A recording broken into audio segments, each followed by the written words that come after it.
사순 21번째 날, 천사가 깃털을 남길 때. 그때 천사가 나타나 그를 흔들면서 일어나 먹어라 하고 말하였다. 엘리야가 깨어보니 뜨겁게 달군 돌에다 구운 빵과 물 한 병이 머리맡에 놓여 있었다. 그는 먹고 마신 뒤에 다시 누웠다. 주님의 천사가 다시 그를 흔들면서 일어나 먹어라, 갈 길이 멀다 하고 말하였다. 엘리야는 일어나서 먹고 마셨다. 그 음식으로 힘을 얻은 그는 밤낮으로 40일을 걸어 하느님의 산 호렙에 이르렀다. 열왕기 상권 19장 5절부터 8절까지 말씀입니다. 엘리야는 다시 생명을 찾았습니다. 천사의 목소리를 들었고 눈을 떴고 먹고 마셨으며 잠을 자면서 치유되었습니다. 일어나서 다시 힘을 내어 하느님과의 만남의 산으로 떠나기 위해서입니다. 천사의 날개가 부드럽게 닿으면 생명에 대한 용기가 커집니다. 그런데 천사는 정말 날개가 있을까요? 천사는 어떤 모습일까요? 눈부시게 하얀 날개를 지닌 커다란 빛 덩어리일까요? 아니면 기둥 뒤에서 장난스럽게 살짝 고개를 내미는 뺨이 포동포동한 소년에 가까울까요? 그런데 과연 천사는 남자일까요? 여자일 수도 있을까요? 어쩌면 성별이 없을 수도 있겠죠? 피부가 꼭 하얀색이어야 할까요? 검거나 갈색 또는 황색 천사도 있을까요? 성경은 천사의 생김새에 대해 알려주지 않은 채 우리 상상에 내맡깁니다. 시인 라이너 마리아 릴케는 이렇게 말합니다. 모든 천사는 끔찍하다. 내 개인적인 생각에 천사는 독일 보댓 호숫가의 비르나우 수도원 성당에 있는 벌거벗은 귀여운 동자상보다는 릴케의 표현에 더 가까워 보입니다. 그렇지 않다면 천사가 인간에게 나타나면서 두려워하지 마라고 말할 필요가 있을까요? 어쨌든 천사는 하느님으로부터 오지만 반드시 사랑스럽고 귀엽고 자그맣고 착한 햄스터일 필요는 없습니다. 하느님은 생명의 근원적인 힘이며 하느님이 보내시는 모든 전령은 이 근원적인 힘을 반영합니다.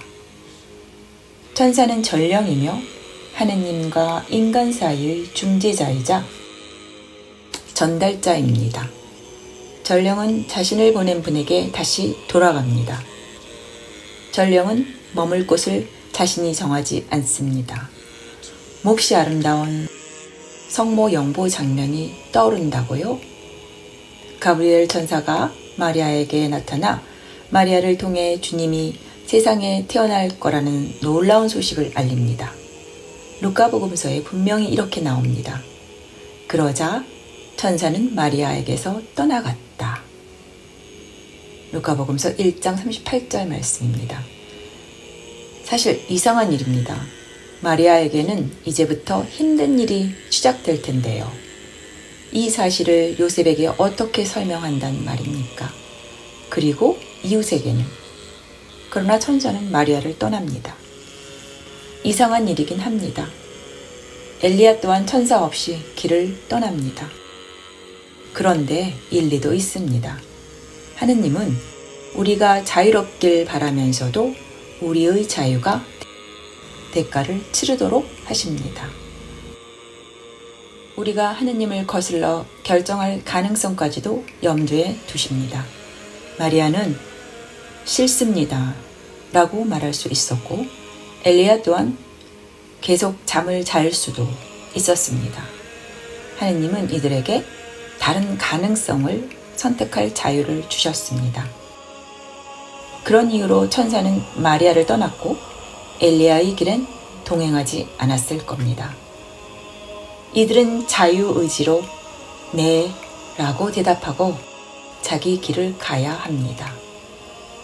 천사가 달라붙어 있는 상황에서 어떻게 자유롭게 결정할 수 있겠느냐고요. 그래서 천사는 인간을 잠깐 동행해 주다가 떠납니다. 인간의 길에 동행한다는 건 종종 천사에게도 몹시 힘든 일이며 때로는 깃털을 한두 개 잃을 수도 있습니다. 그래서 나는 천사가 그렇게 화려하거나 눈부시거나 완벽한 모습이 아니라 오히려 약간 피폐하고 초라하게 보일 거라고 생각합니다. 천사가 자동차를 운전하는 수녀나 고속도로를 달리는 카톨릭 사제를 동반해주고 물에 빠진 아이를 구하기 위해 차가운 물에 뛰어들고 폭풍 속에서 비행기가 무사하도록 붙드는 기적을 행할까요? 바로크 양식의 그림에 나오는 귀여운 소년이 정말 이런 일을 할 수 있다고 믿으시는지요? 또는 이런 활동 후에도 여전히 눈부시게 하얗고 깨끗한 모습을 간직할 거라고 생각하시는 건가요? 내 추측으로는 만약에 천사에게 깃털이 있다면 깃털이 때로는 엉망진창이 될 것 같습니다.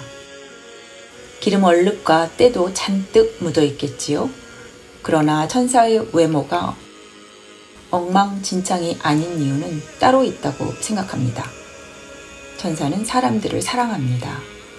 임무를 다 이행하고 나서 다시 사람들을 떠나는 게 천사로서는 쉽지 않습니다. 천사는 우리를 혼자 버려두고 싶어 하지 않습니다. 그래도 그렇게 해야 합니다.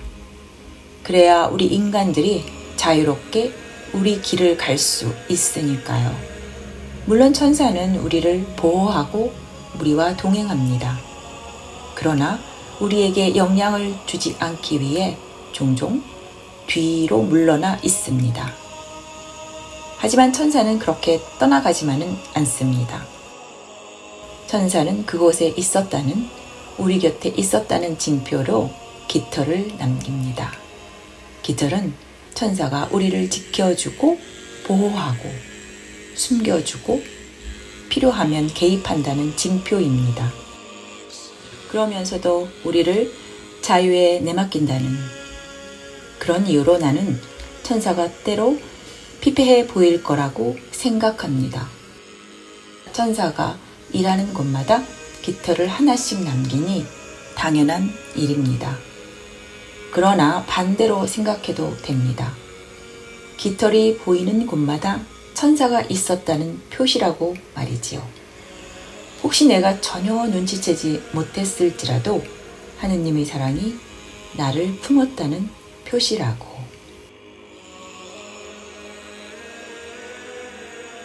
여기까지가 31번째 날 천사가 깃털을 남길 때라는 제목의 묵상 글이었습니다.